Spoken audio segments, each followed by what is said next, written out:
আমাদের দৈনন্দিন জীবনের চলাফেরা বা স্বাভাবিক কাজকর্ম এবং যে জীবনযাত্রা সেটির সঙ্গে কিন্তু শরীরের জয়েন্টের বিভিন্ন ধরনের সমস্যা ওতপ্রোতভাবে কিন্তু জড়িত।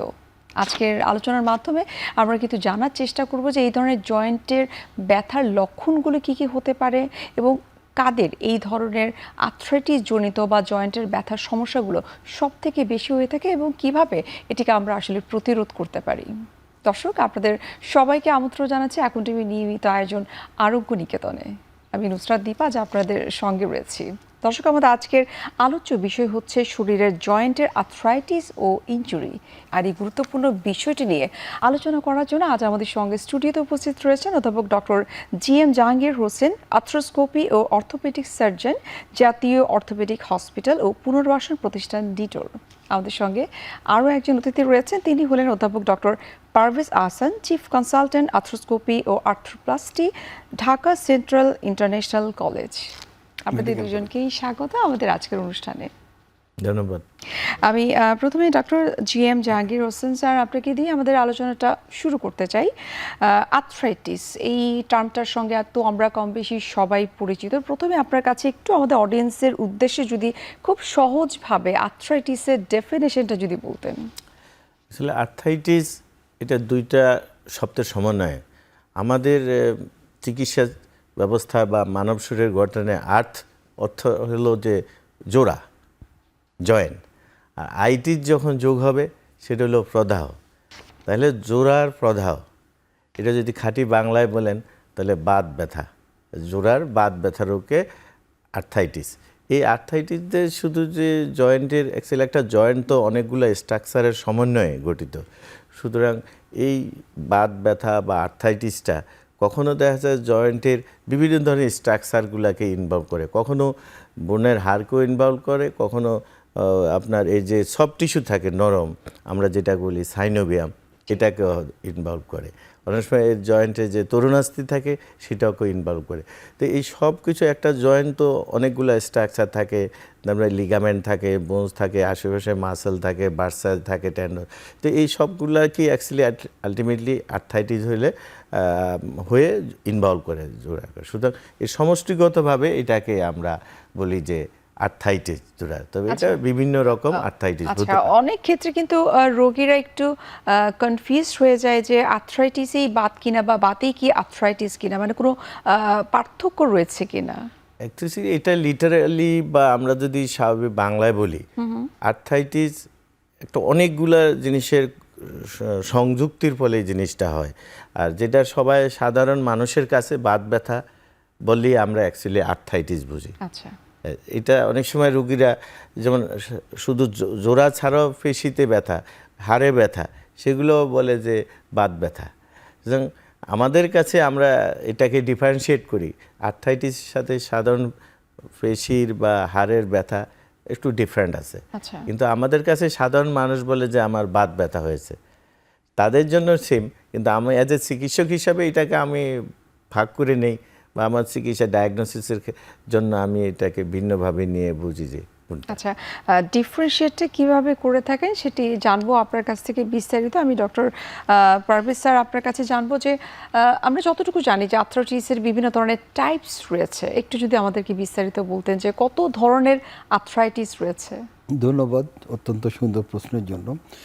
আমরা যেটা বাত ব্যথা বা আর্থ্রাইটিস বলি, এটা সাধারণত সহজভাবে বলতে গেলে দুভাগে ভাগ করি। একটি হচ্ছে বয়সের কারণে, যেটাকে আমরা বলি অস্টিও আর্থ্রাইটিস, আর একটি হচ্ছে রোগের কারণে, যেমন রিউমাটয়েড আর্থ্রাইটিস বা অ্যাঙ্কাইলোজিং স্পন্ডিলাইসিস বা সেরোনেগেটিভ আর্থ্রাইটিস, এই দুটো টাইপই আমরা ভাগ করি। তবে বয়সের কারণে যেটা হয় সেটা আমরা হাঁটুতে দেখতে পাই বা স্পাইনে দেখতে পাই। এগুলো যেমন ওয়েট বিয়ারিং যে জয়েন্টসগুলো আছে সেগুলো আস্তে আস্তে ক্ষয় হয়, এই ধরনের আর্থ্রাইটিস। আর রিউমাটয়েড আর্থ্রাইটিস সেটা যে কোনো বয়সে হতে পারে, আর্লি বয়সে হতে পারে, জুভেনাইল আর্থ্রাইটিস যেটা বলা হয়, বা মিড এজে যেটা হয় রিউমাটয়েড আর্থ্রাইটিস, যেটা খুবই একটি গুরুত্বপূর্ণ আর্থ্রাইটিস, যেটা সব জয়েন্টকেই ইনভলভ করে এবং মানুষটা অনেক কষ্ট পায়। সমস্যা হচ্ছে যে এই অনেক সময় ডাক্তাররা রিউমাটয়েড আর্থ্রাইটিস বা সেরোনেগেটিভ আর্থ্রাইটিস বা অস্টিও আর্থ্রাইটিস এগুলো অনেক সময় ক্লাসিফিকেশনে মিলিয়ে ফেলে। যেমন আমরা অনেক সময় দেখেছি যে রিউমাটয়েড আর্থ্রাইটিসকেও অনেক সময় অনেকে এটা হাঁটুর বেলায় খুব আর্লি স্টেজে অস্টিওআর্থ্রাইটিস বলে, যেমন তার বয়স হচ্ছে 20-25, সে কোনো পরীক্ষা না করেই সে অস্টিওআর্থ্রাইটিসের চিকিৎসা দিচ্ছে। সো এগুলা চিকিৎসা করার আগে ক্লাসিফিকেশন এবং সেটা প্রপার ডায়াগনোসিস মানে রোগ নিরূপণ করে আচ্ছা তারপরে চিকিৎসাটা করলে রেজাল্টটা ভালো হয়। আচ্ছা, আমরা যদি বয়সের কথা চিন্তা করি তাহলে কোন বয়সের মানুষদের আসলে আর্থ্রাইটিস হওয়ার সম্ভাবনা সব থেকে বেশি থাকে? যেমনটা আপনি বলছিলেন যে যার 20 বছর বয়সে এই ধরনের পেইন হচ্ছে তাকে আর্থ্রাইটিসের রোগী হিসেবে কিন্তু ট্রিট করা হচ্ছে, যেটা আপনি বলছিলেন যেটা একেবারে উচিত নয়, প্রপার ডায়াগনোসিসের দরকার রয়েছে। বয়স মিড এজ বা আমরা 20 থেকে 35-40 বছর বয়সে যখন বিভিন্ন জয়েন্টের ব্যথা হয় তখন অবশ্যই আমাকে চিন্তা করতে হবে এটা ইনফ্লামেটরি আর্থ্রাইটিস, এটা ডিজেনারেটিভ আর্থ্রাইটিস না, মানে এটা রোগের জন্য একটা আর্থ্রাইটিস। যেটা ডিজেনারেটিভ আর্থ্রাইটিস সেটা 40 পরবর্তীতে সাধারণত আমরা দেখতে পাই। তো যখন আমাদের আর্লি বয়সে জয়েন্টের বিভিন্ন ব্যথা নিয়ে আসে বা মেরুদণ্ডে ব্যথা নিয়ে আসে, আমাকে অবশ্যই তাকে তার রিউমাটয়েড আর্থ্রাইটিস হয়েছে কিনা বা অন্যান্য সেরোনেগেটিভ আর্থ্রাইটিস হয়েছে কিনা, বা অনেক সময় চর্মরোগের সাথেও আর্থ্রাইটিস একটা কম্বিনেশন, অনেক সময় পেটের পীড়ার সাথেও এক ধরনের আর্থ্রাইটিসের একটা যোগসূত্র থাকে। এই সমস্ত জিনিসগুলো আমরা পরীক্ষা নিরীক্ষা করে তারপর তাকে বলতে হবে। কারণ আর্থ্রাইটিসের চিকিৎসার একটি মূল জিনিস হচ্ছে ব্যথার ওষুধ দেওয়া। দীর্ঘমেয়াদী ব্যথার ওষুধ যদি আমরা ব্যবহার করি তাহলে কিছু সাইড এফেক্ট, এবং যে সাইড এফেক্টগুলো শরীরের জন্য খুবই খারাপ। সেজন্য আমরা অনেক সময় দেখতে পাই যে বাইরের দেশে আর্থ্রাইটিসের চিকিৎসাটা একটু ভিন্ন মাত্রায় তারা চিকিৎসা করে থাকে। তারা ডায়াগনোসিস ছাড়া এবং রোগীর প্রপার অবজারভেশন ছাড়া তারা যত্রতত্রভাবে ব্যথার ওষুধ দিয়ে তারা চিকিৎসা করে না। আচ্ছা, বর্তমানে বাংলাদেশের প্রেক্ষাপটে যদি আমরা বলি আর্থ্রাইটিসের রোগীদের সংখ্যাটা আসলে কেমন? অ্যাকচুয়ালি ওইভাবে তো একজাস্ট ডাটা নাই, তবে আমরা যখন আমার চেম্বারে ধরেন যে আসে, আমরা দেখা যাচ্ছে আমার চেম্বার বা আমাদের পারভেজ হোসেনের চেম্বারে যে আর্থ্রাইটিসটা সবচেয়ে বেশি আসে সেটা হলো বয়সের কারণের যেটা ডিজেনারেটিভ আর্থ্রাইটিস। উনি অলরেডি বলছে যে অস্টিও আর্থ্রাইটিস, অর্থাৎ ওল্ড এজের পেশেন্টগুলো আসে। আরেক গ্রুপের দ্বিতীয় গ্রুপের পেশেন্ট আসে, ধরেন যদি আমি 20টা রুগী দেখি বা 20 জন রুগী দেখি বয়স্ক রুগী, তাদের হাঁটু ব্যথা, তার মধ্যে ভাবতে হবে যে 20 জনের মধ্যে 15 জনেরই হবে অস্টিও আর্থ্রাইটিস, বয়স্কজনিত ক্ষয়জনিত রোগের আর্থ্রাইটিস হয়েছে।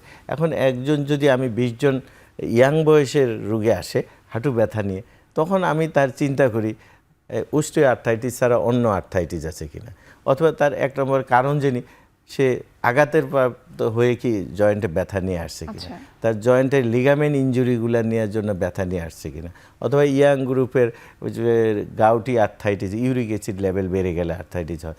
অনেক সময় ইয়াং গ্রুপের অ্যাঙ্কাইলোজিং স্পন্ডালাইটিসের যে ব্যথা নিয়ে আসে। আজকাল দেখা যাচ্ছে ইয়াং বাচ্চাদেরও সোরিয়াসিস হয়, এদের নিয়ে সোরিয়াটিক আর্থ্রাইটিস নেওয়া হয়। এছাড়া কিছু আছে যে কারণ ছাড়া জয়েন্টের আপনার ব্যথা হয়, আমরা যদি স্পন্টেনিয়াস জয়েন্ট পেইন এবং নেক্রোসিস হয়। আরেকটা গ্রুপ কিন্তু কমন, এই যেমন টিউবারকুলার টিবি যেটা যক্ষা হয়, এটা কিন্তু 8-10% ইয়াং পেশেন্টরা আসে আমাদের কাছে যে কোনো পরিবর্তন নাই ব্যথা, জয়েন্টে ব্যথা, এটাকে আমরা হয়তো ডিটেক্ট করি টিউবারকুলিস বা যক্ষার কারণেও একটা স্পেসিফিক আর্থ্রাইটিস বা ব্যথা নিয়ে আসে। ডক্টর পারভেজ স্যার, আপনার কাছে একটু জানতে চাইবো, যেমনটি ডক্টর জাহাঙ্গীর স্যার কিন্তু বলছিলেন যে সাধারণ ব্যথা এবং আর্থ্রাইটিসের ব্যথার মধ্যে কিছুটা তফাৎ রয়েছে, এবং আপনাদের চেম্বারে কিন্তু এই ধরনের অনেক পেশেন্টরা রয়েছে যারা খুব কম বয়সেই তারা বিভিন্ন ধরনের ব্যথা নিয়ে আসে, কিন্তু সেটা কিন্তু আর্থ্রাইটিস না। তাহলে একটা পেশেন্ট আসলে কিভাবে বুঝবে যে এটা সাধারণ ব্যথা নাকি এটা আর্থ্রাইটিসের ব্যথা? ধন্যবাদ অত্যন্ত সুন্দর কোশ্চেনের জন্য। আমাদের কাছে অনেক ধরনের ব্যথার রোগী আসে, হাঁটু ব্যথা, হাতের ব্যথা। তবে আমরা ইতিহাস দেখে অনেক কিছু আমরা এক্সক্লুড করতে পারি। যেমন সে যদি আঘাতজনিত কারণে ব্যথা হয় তাকে কখনো আমরা রিউমাটয়েড আর্থ্রাইটিস বা আমরা যেটা ডিজেনারেটিভ আর্থ্রাইটিস কনসিডার করব না।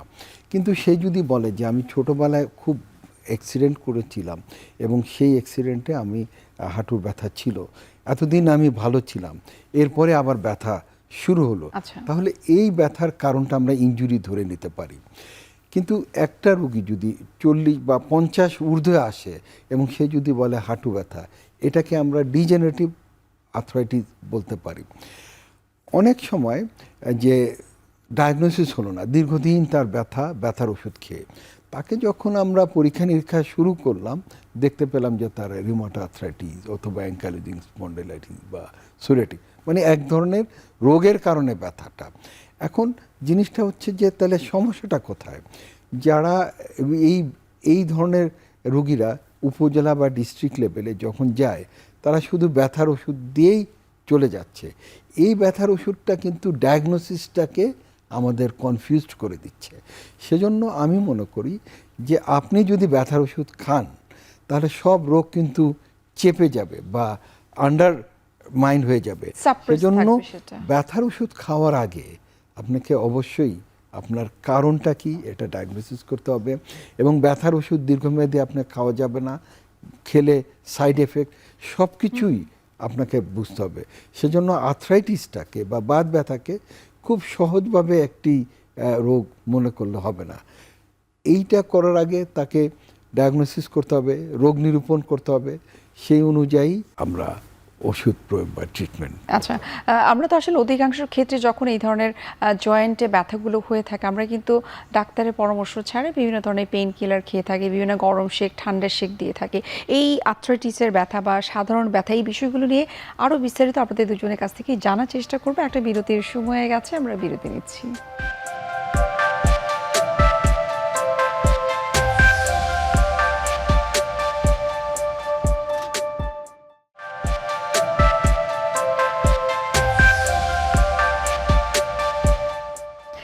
দর্শক, ফিরে আসলাম বিরতি থেকে। আপনাদেরকে অসংখ্য ধন্যবাদ আমাদের সঙ্গেই থাকার জন্য। ডক্টর জাহাঙ্গীর স্যার, আপনার কাছে এখন একটু জানবো, এই যে আমরা সাধারণ ব্যথার কথা বলছি, যে কিভাবে বুঝবে এটা সাধারণ ব্যথা, কিভাবে বুঝবে সেটা আর্থ্রাইটিসের ব্যথা। প্রাথমিক অবস্থায় যখন এই ধরনের ব্যথার কমপ্লেনগুলো নিয়ে যখন রোগীরা আসে, কোন কোন ধরনের টেস্ট আপনারা সাজেস্ট করেন? এখন এই যে আমরা টেস্টের ব্যাপারে আমরা একটু সতর্ক হই, কেননা আর্থ্রাইটিস তো অনেক রকম এবং একটা রোগীর ক্ষেত্রে অনেক ধরনের টেস্ট করা সম্ভব না। ইনিশিয়াল স্টেজে বা যে আমরা প্রথম দিকে আমরা মোর স্পেসিফিক দিকে যেতে চাই, আর কিছু কমন টেস্ট আছে।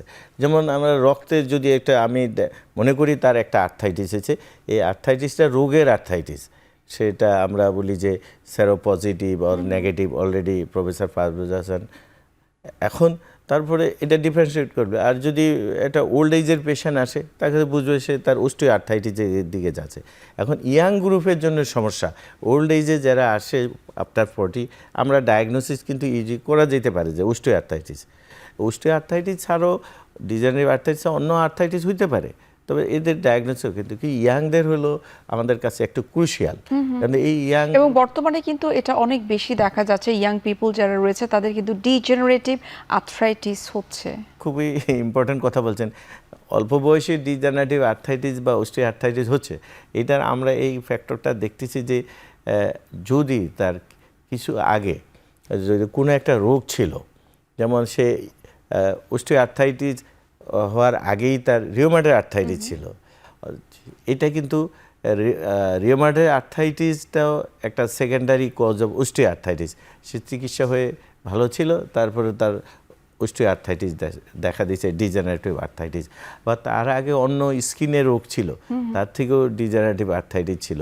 তার পেটের পীড়ার জন্য ছিল, সেটার জন্য ইনিশিয়াল স্টেজে ছিল অ্যান্ট্রোপেটিক আর্থ্রাইটিস, পরে এটার জন্য আবার ডিজেনারেটিভ আর্থ্রাইটিস ছিল। আরেকটা ইম্পর্টেন্ট হলো যে আগের যুগে তার লিগামেন্ট ইনজুরি ছিল, জয়েন্টের ভিতরে যেটা হলে তরুণাস্থি আর্টিকুলার কার্টিলেজ ইনজুরি ছিল, বা অন্য অন্য ল্যাব্রাল ইনজুরি ছিল। এই জন্য আর্লি এজে তার অস্টিও আর্থ্রাইটিস হতে পারে। অথবা একটা রেগুলার প্রফেশনাল খেলে, অথবা সে একটা সুইমার, সাঁতরায়, তারও কিন্তু আর্লি স্টেজে অস্টিও আর্থ্রাইটিস হতে পারে, এটা জয়েন্ট ডিজিজের কারণে। এই জন্য এই গ্রুপকে আমরা খুবই সতর্কতার সাথে ডায়াগনোসিস করি। আচ্ছা, ডক্টর প্রফেসর আপনার কাছে জানবো, আপনি খুব চমৎকার করে বলছিলেন যে বিভিন্ন রোগের সাথে কিন্তু আর্থ্রাইটিসের সম্পর্ক রয়েছে। আপনি পেটের পীড়ার কথা বলছিলেন, টিবির কথা আপনি বলছিলেন, সেই সাথে আপনি স্কিনের ডিজিজ যেমন সোরিয়াসিসের কথা আপনি বলছিলেন। এর পাশাপাশি যাদের ডায়াবেটিস রয়েছে, এর বাইরে ওবেসিটির কথা যদি আমরা বলি, যা এর বাইরেও যদি আমরা বলি যে ফিজিক্যালি অনেকে খুব ইনঅ্যাক্টিভ থাকে বা সেডেন্টারি লাইফস্টাইল লিড করে, তাদের ক্ষেত্রে কি আর্থ্রাইটিস হবার কোনো সম্ভাবনা রয়েছে? অবশ্যই, এবং এটা মোস্টলি আমরা ডিজেনারেটিভ আর্থ্রাইটিস বলি, যে বয়সের কারণে সেটা মোর অ্যাডভান্স হয়ে যায়। যেরকম একটা ডায়াবেটিসের তার মাংসগুলো ফ্যাটিক থাকে, আচ্ছা। মায়োপ্যাথিক থাকে, এই লোক হাঁটতে চায় না। যখনই সে মুভমেন্ট কমিয়ে দিবে, তার ওয়েট বিয়ারিং জয়েন্ট যেমন হাঁটু, অ্যাঙ্কেল জয়েন্ট বা হিপ জয়েন্ট এগুলা ক্ষতিগ্রস্ত হবে। এবং ডায়াবেটিসের মূল জিনিসটা হচ্ছে রক্ত চলাচলের সমস্যা। তার মানে রক্ত চলাচল হচ্ছে না। তা আমরা জানি যে জয়েন্টের খুব সূক্ষ্ম সূক্ষ্ম ভেইন বা ভেসেল দ্বারা এটা কাভার্ড, তো ওখানে রক্ত চলাচলও সমস্যা, সেজন্য তাদের একটা জয়েন্ট পেইন হবে। আচ্ছা। যারা ডায়াবেটিস তাদের হাড় নরম থাকে, সেজন্য খুব আর্লি অস্ট্রোআর্থ্রাইটিস বা ডিজেনারেটিভ আর্থ্রাইটিস হয়ে থাকে। তো এটা একটা জিনিস। 2 নম্বর হচ্ছে আমরা অনেক সময় দেখতে পাই যে চর্মরোগ ভালো হচ্ছে না, এদিকে চর্মরোগ ভালো হচ্ছে না, ওদিক দিয়ে জয়েন্টেও আপনার ডিফর্মিটি হচ্ছে, ব্যথা হচ্ছে, ফুলে যাচ্ছে। তখন আমরা দেখতে পাই যে এটা সোরিয়াসিস, বা ওখান থেকে স্কিন আমরা যদি পরীক্ষা করি দেখা যায় সোরিয়াটিক আর্থ্রাইটিস। আচ্ছা। এগুলা যদিও একটু ডায়াগনোসিস করা একটু সময় সাপেক্ষ ব্যাপার। এবং এই তথ্যটা আমার মনে হয় অনেকেরই অজানা যে সোরিয়াটিক বা সোরিয়াসিসের সমস্যা থেকে কারোর আর্থ্রাইটিস হতে পারে। জি জি, এবং এটা দেখা যায় যে চর্মরোগের চিকিৎসা করেও তার ভালো হচ্ছে না, না চর্মরোগ ভালো হচ্ছে, না জয়েন্ট পেইন ভালো হচ্ছে। সুতরাং এটা একটা ইম্পর্টেন্ট ইস্যু। অনেক সময় পেটের পীড়ার সাথেও আমরা দেখি যে তার আর্থ্রাইটিসের সম্পর্ক, সেটাও আমরা অনেক সময় ডায়াগনোসিস করতে আমাদের কিছু সমস্যা হয়। সেগুলো আমাদের অনেক সময় এন্ডোস্কোপি বা এন্ডোস্কোপিক বায়োপসি করে তারপরে আমরা আইডেন্টিফাই করি যে তার ওই পেটের পীড়ার সাথে আচ্ছা। জয়েন্ট পেইনের সম্পর্ক আছে। আচ্ছা, এই যে টিবির বিষয়টা আমি জানতে চাই। বাংলাদেশে আমরা যতটুকু এখন বিভিন্ন জরিপ থেকে জানি যে টিবি রোগীদের সংখ্যাটা কিন্তু দিন দিন বৃদ্ধি পাচ্ছে। একদিকে টিবি হচ্ছে এবং আপনি যেমনটি বলছিলেন যে টিবির কারণেও কিন্তু আর্থ্রাইটিস হচ্ছে। জি, টিবির কারণে আর্থ্রাইটিস মূলত মেরুদণ্ডে বেশি দেখা যায়, তবে অন্যান্য জয়েন্টে যে হয় না সেটাও না, সেখানেও হচ্ছে, হাঁটুতে হচ্ছে, বিভিন্ন পায়ে হচ্ছে। তবে যে কারণে এখন টিবিটা ধরা পড়ছে বেশি, আগেও ছিল কিন্তু এখন ধরা পড়ছে বেশি, মানে ডায়াগনোসিস করার যে ইনভেস্টিগেশনগুলো, বিশেষ করে আমরা যে বায়োপসি করতেছি বা এমআরআই করতেছি, বা এই যে রক্ত পরীক্ষা, যে কোয়ান্টিফারেন্ট ভোল্টেজ বা বিভিন্ন টেস্ট করে আমরা অনেক বেশি টিবি রোগ পেয়ে যাচ্ছি, মেরুদণ্ডে পেয়ে যাচ্ছি। যে কারণে আমরা যদি সূক্ষ্মভাবে রোগটা ডায়াগনোসিস করতে পারি তাহলে চিকিৎসাটাও আমাদের সাকসেসফুল হবে। আচ্ছা, যেহেতু বললেন যে সঠিকভাবে যদি ডায়াগনোসিস করা যেতে পারে, ট্রিটমেন্টও ঠিক যথাযথভাবেই হবে। আপনার কাছে স্যার কি মনে হয় যে ঢাকা এবং ঢাকার বাইরের যে হসপিটালগুলোতে এই ধরনের রোগীদের ট্রিটমেন্টটা করা হচ্ছে, প্রপার ডায়াগনোসিসটা কি আসলে তারা করতে পারছে? আমি যদি ঢাকার বাইরের হসপিটালগুলোর কথা বলি। হ্যাঁ, ধন্যবাদ খুব সুন্দর একটা প্রশ্নের জন্য।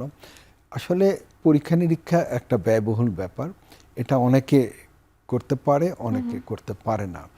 আমরা যদি গাইডলাইন দেখি আর্থ্রাইটিসে, তাহলে অনেক পরীক্ষা আপনাকে একবারে করে নিতে হবে, কারণ তার টিবি হতে পারে, তার রিউমাটয়েড আর্থ্রাইটিস হতে পারে, সোরিয়াট্রিক আর্থ্রাইটিস, বিভিন্ন ধরনের আর্থ্রাইটিস হতে পারে। সুতরাং আপনি যদি মনে করেন যে এটা নর্মাল ডিজেনারেটিভ না, ইয়ং বয়সে তার কোনো ওষুধে ভালো হচ্ছে না, তাহলে অবশ্যই আপনার সব পরীক্ষা নিরীক্ষা করে তারপরে আপনাকে ডায়াগনোসিসে আসতে হবে।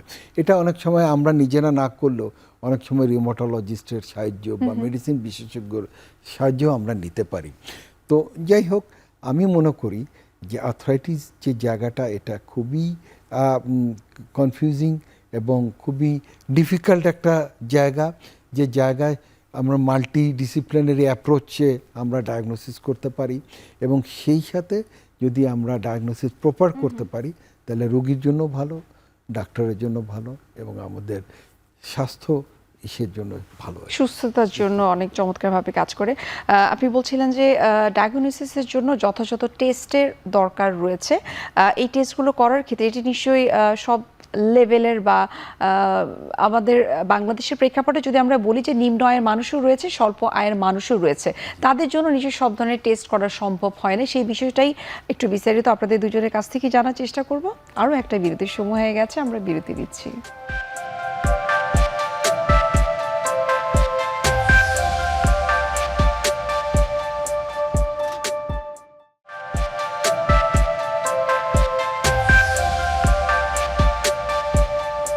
দর্শক, ফিরে আসলাম বিরতি থেকে। আপনাদেরকে অসংখ্য ধন্যবাদ আমাদের সঙ্গে থাকার জন্য। ডক্টর জাহাঙ্গীর স্যার, আপনার কাছে জানবো, যেমনটি ডক্টর পারভেজ স্যার বলছিলেন যে অনেক ধরনের টেস্টের দরকার রয়েছে প্রপার ডায়াগনোসিসের জন্য এবং সেইভাবেই কিন্তু ট্রিটমেন্টটা হবে। বাংলাদেশের প্রেক্ষাপটে যদি আমরা বলি যে যেমনটি বলছিলাম যে নিম্ন আয়ের মানুষও রয়েছে, মধ্যম আয়ের মানুষও রয়েছে, সবার ক্ষেত্রে স্কিনের জন্য আলাদা করে টেস্ট করা বা টিবির টেস্ট করা বা পেটের পীড়া আছে কিনা বা আরও অনেক অনেক ধরনের রোগের কথা বলছিলেন যে আলাদা আলাদা করে এত ধরনের টেস্ট করা হয়তো আবার সম্ভব না। সরকারের পক্ষ থেকে বা স্বাস্থ্য অধিদপ্তরের পক্ষ থেকে এমন কোনো সুব্যবস্থা রয়েছে কিনা তাদের জন্য যে বিনামূল্যে বা স্বল্প মূল্যে তারা এই ধরনের টেস্টগুলো করতে পারবে? আচ্ছা, এই যে টেস্টগুলা বিভিন্ন আর্থ্রাইটিসের ডায়াগনোসিস করার জন্য অ্যাকচুয়ালি আমি যেটা তো দেখছি যে বা আমাদের চিকিৎসা ব্যবস্থায় অধিকাংশ কিন্তু আমি অ্যাজ এ চিকিৎসক বা ফিজিশিয়ান হিসেবে আমরা কাছাকাছি চলে যাই ডায়াগনোসিসের। কিছু ক্ষেত্রে হয়তো মোর স্পেসিফিক টেস্টগুলা করতে হয়। আচ্ছা। এবং তার আগেও আমরা এটা জানি যে অ্যাকচুয়ালি এটা মাল্টি ডিসিপ্লিনারি অ্যাপ্রোচ। এখন একটা রুগী আমাদের কাছে এখন যখন আসে বিভিন্ন ফিজিশিয়ানের কাছে ঘুরে অনেক, বা আমার রুগী অন্যের কাছে যায়, অনেকগুলা প্রেসক্রিপশান, ডাক্তারের প্রেসক্রিপশান নিয়ে আসে এবং আমরা সব কী টেস্ট করছে সেগুলো আমাদেরকে সব দেখতে হয় যে আগে কি, এখনও রুগীর যেহেতু উপসর্গটা কমছে না, তার ডিজিজটা পারসিস্ট করতেছে। তা আপনি যে ইম্পর্টেন্ট কথাটা বলছেন যে অ্যাকচুয়ালি এই যে সরকারি লেভেলে আজকাল আমাদের সরকারির কথা বলছেন, যে সরকারি লেভেলে অ্যাকচুয়ালি অনেক টেস্টই হয়। কেন, রেফারেন্স ল্যাবরেটরি মেডিসিন নামে এখন একটা চলছে, যেমন ঢাকাতে আমাদের আগারগাঁতে আছে, এখানে অনেক টেস্ট হয়।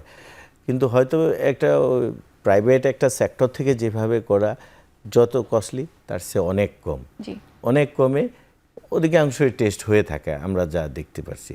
হয়তো দুই একটা টেস্ট যেটা হয়তো অন্য কোনো রেফারেল সিস্টেমে যেতে হয়, সব কিছু অনেক সময় সম্ভব না।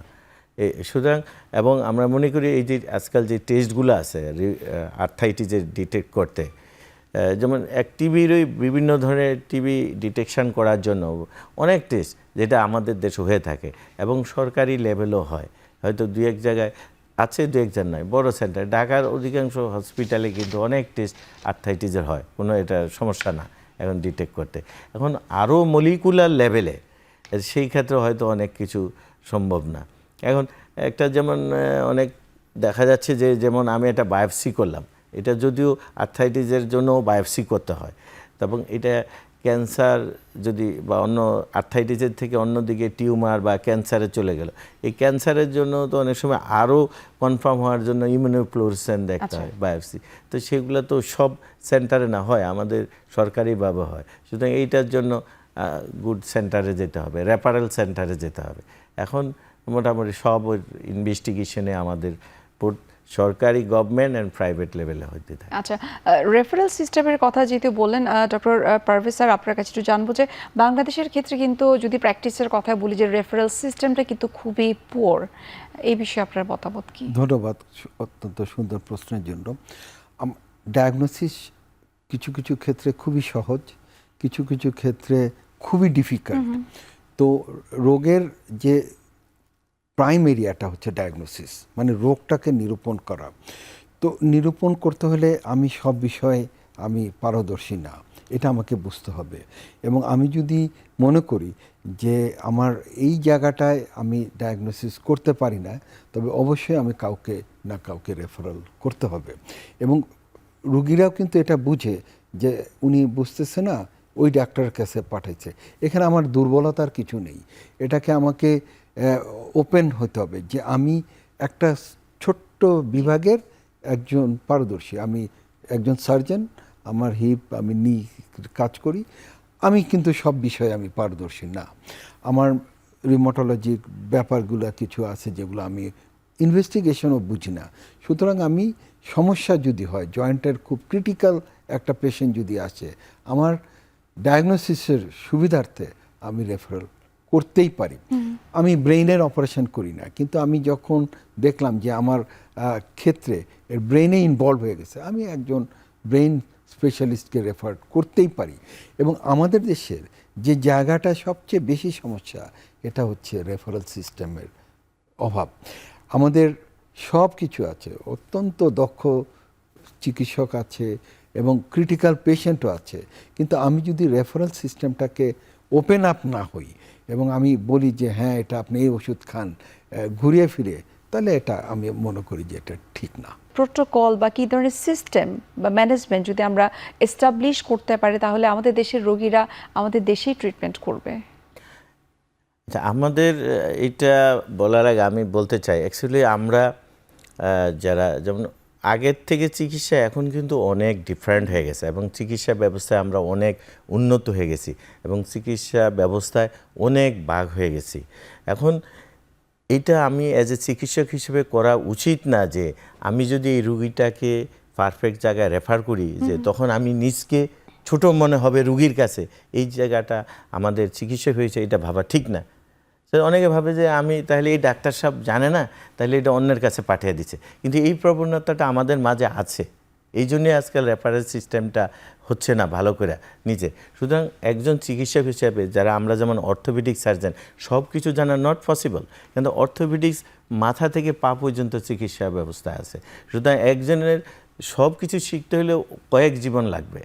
এই জন্য আমাকে, যেটা আমি আমার বাস্তবতা বলি, আমরা মনে করেন জয়েন্ট নিয়ে কাজ করছি, শোল্ডার জয়েন্ট, হাঁটুর জয়েন্ট, শুধু যারা মেরুদণ্ডের কাজ করে, সেই যদি একটা রুগী, আমি অ্যাজ এ অর্থোপেডিক সার্জন হিসাবে আমি তো ডায়াগনোসিসটা করতে পারছি যে তার এই মেরুদণ্ডের রোগ হয়েছে, সুতরাং মেরুদণ্ডের কাজ কে করে আমি তার কাছে পাঠাই।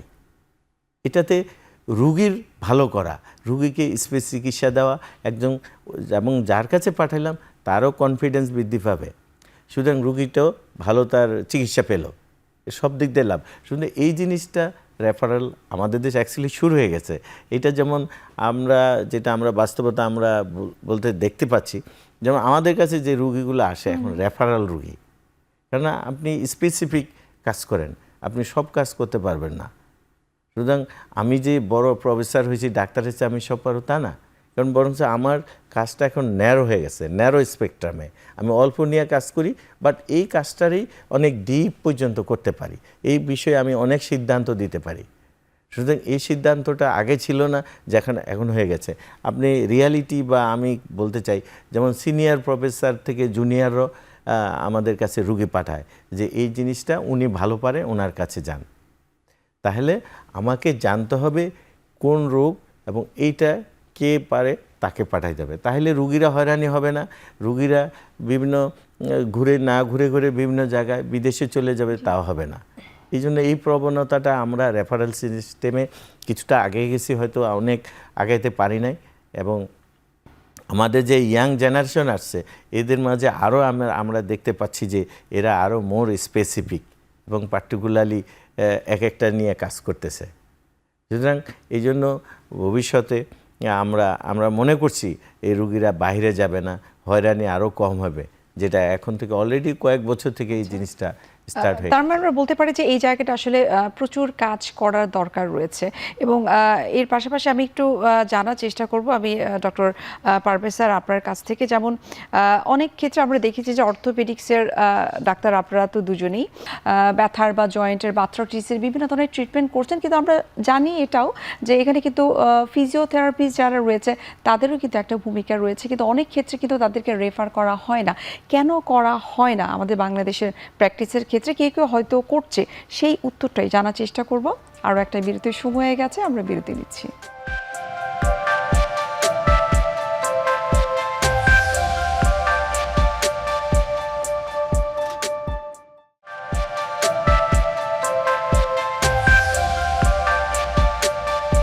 দর্শক, ফিরে আসলাম বিরতি থেকে। আপনাদেরকে অসংখ্য ধন্যবাদ আমাদের সঙ্গে থাকার জন্য। ডক্টর পারভেজ স্যার, আপনার কাছে উত্তরটা জানতে চাই যে কেন আসলে ফিজিওথেরাপি যারা রয়েছে তাদেরকে রেফার করা হয় না। অনেক সময় দেখা যায় যে অর্থোপেডিক্সের ডাক্তার যিনি চিকিৎসা করছেন তিনি বিভিন্ন ধরনের ঔষধপত্র এবং তিনি বলে দেন যে টুকটাক কিছু এক্সারসাইজ করার জন্য। ধন্যবাদ। আমরা যখন একটা সার্জারি করি, এই সার্জারির 3টা পার্ট।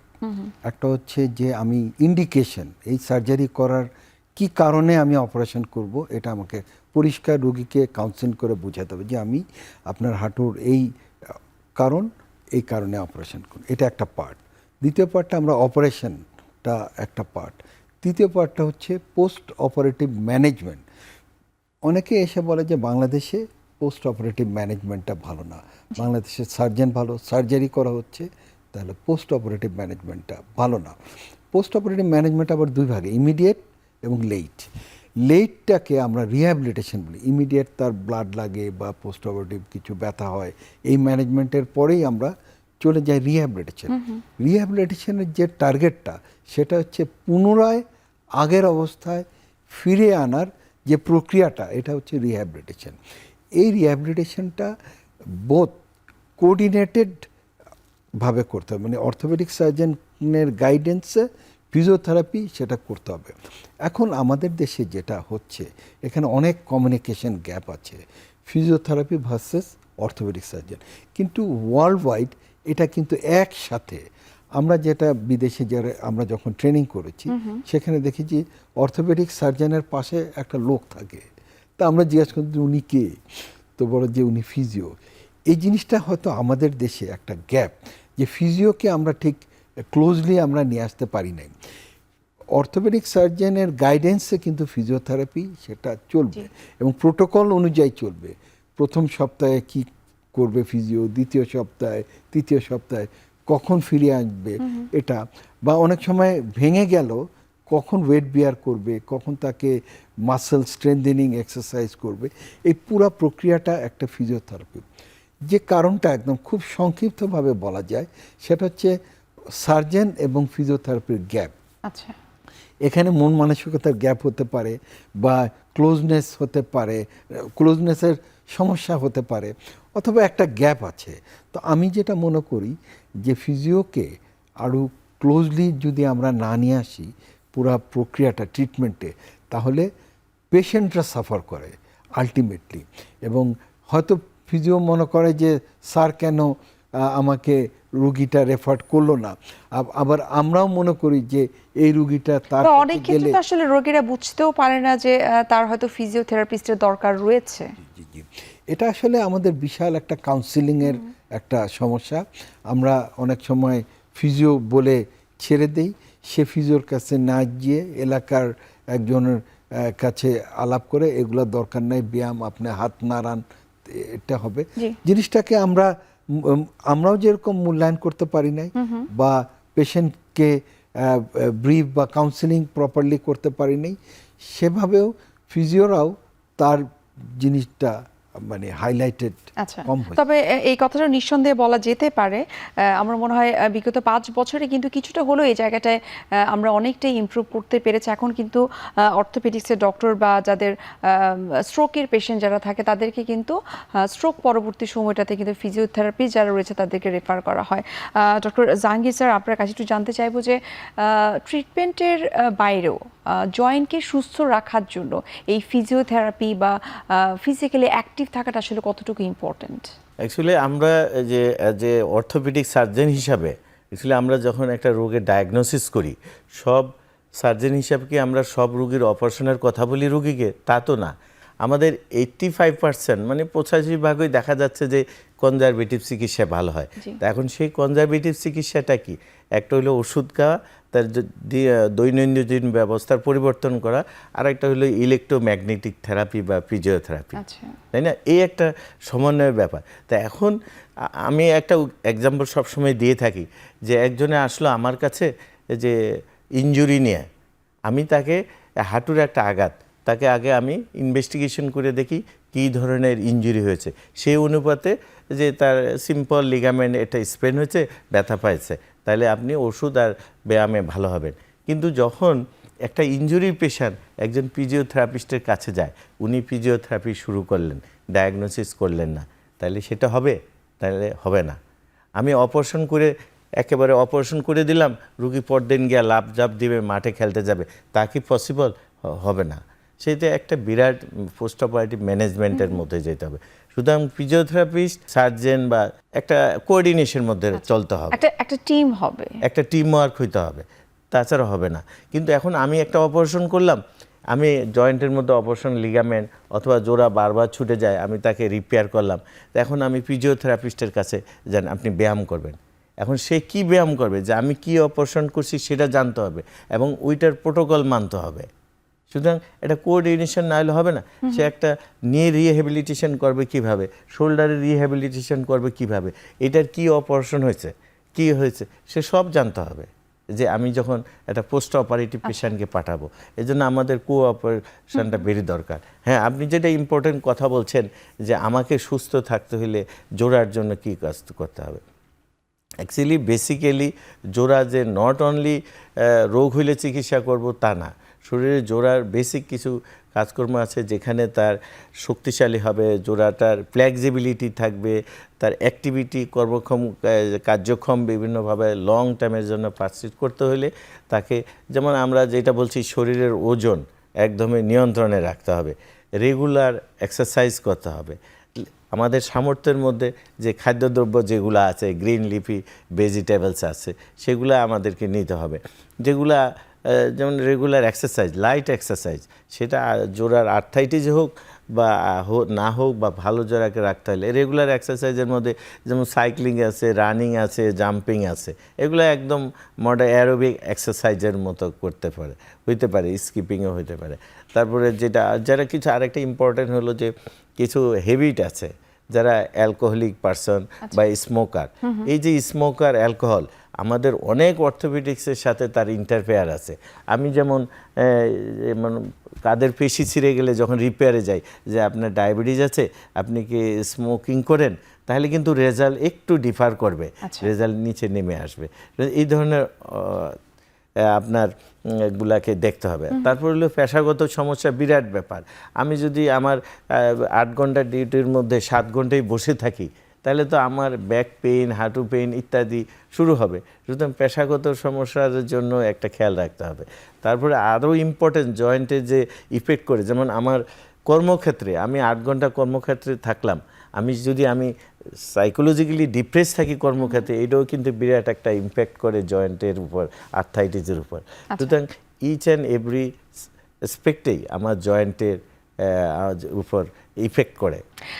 ডক্টর পারভেজ স্যার, আপনার কাছে ছোট্ট করে জানতে চাইবো যে সার্বিকভাবে একটা মানুষকে সুস্থ থাকার জন্য, জয়েন্টের সুস্থতা যদি আমরা বলি, বা হাড় ব্যথা এড়ানোর জন্য আমাদের আসলে কি কি বিষয় মেনে চলা উচিত? ধন্যবাদ। প্রথম যে জিনিসটা এখন করতে হবে সেটা হচ্ছে তার ওয়েট এবং পুষ্টিটাকে ইম্পর্টেন্ট দিতে হবে, যে খাদ্যদ্রব্য। এখন অনেকেই বেশি সুস্বাদু খাদ্যের দিকে চলে যাচ্ছে, ফাস্ট ফুড, এবং এখন অনেক সুস্বাদু খাদ্যের লোভনীয় জিনিসগুলো আছে, এগুলাকে অ্যাভয়েড করে আমরা সুষম খাদ্যতে যেতে চাই, এটা একটা ইম্পর্টেন্ট। 2 নম্বর হচ্ছে এক্সারসাইজ। আমাদের জয়েন্টস আছে অনেকগুলো, 210টা জয়েন্টস আছে এবং হাড় আছে। এই সমস্ত স্বাস্থ্যের জন্য আমাদের এক্সারসাইজটাকে করতে হবে, প্রত্যেক দিন আমাকে কিছু এক্সারসাইজ করতে হবে। এবং এক্সারসাইজের ডিফারেন্ট মডালিটিস, জিম আছে, হাঁটাহাঁটি আছে, জগিং আছে, খেলাধুলা আছে, এগুলাতে আছে। 3 নম্বর হচ্ছে তার চেকিং, ধরেন কিছুদিন পর পর তার ভিতরে কোনো সমস্যা তৈরি হচ্ছে কিনা, এগুলা ব্যাপারে। যেমন আপনি বললেন ইউরিক অ্যাসিড বেশি, এই ইউরিক অ্যাসিড কিন্তু কনস্ট্যান্ট যদি থাকে তাহলে কিডনি নষ্ট হয়ে যায়, এবং সেগুলা চেক এবং ইয়ের ভিতরে থাকতে হবে। সার্বঙ্গীন তার সাইকোলজিক্যাল কন্ডিশন, তার স্পিরিচুয়াল কন্ডিশনটাও ডেভেলপ করতে পারলে আমি মনে করি। যেমনটি তিনি বলছিলেন যে স্ট্রেস থেকেও কিন্তু অনেক সময় আর্থ্রাইটিসের সমস্যা রেস করতে পারে। আমরা অনুষ্ঠানের একেবারে শেষ পর্যায়ে চলে এসেছে। আপনাদের দুজনকে অসংখ্য ধন্যবাদ এত ব্যস্ততার মাঝেও এত গুরুত্বপূর্ণ কিছু তথ্য আমাদেরকে দেওয়ার জন্য আর্থ্রাইটিস নিয়ে। ধন্যবাদ। ধন্যবাদ। সুপ্রিয় দর্শক, এতক্ষণ আপনারা দেখছিলেন এখন টিভি নিয়মিত আয়োজন আরোগ্য নিকেতন। আজ আমরা এখানে শেষ করছি, দেখা হবে আবার আপনাদের সঙ্গে। সে পর্যন্ত আপনারা সবাই ভালো থাকুন, সুস্থ থাকুন। আল্লাহ হাফিজ।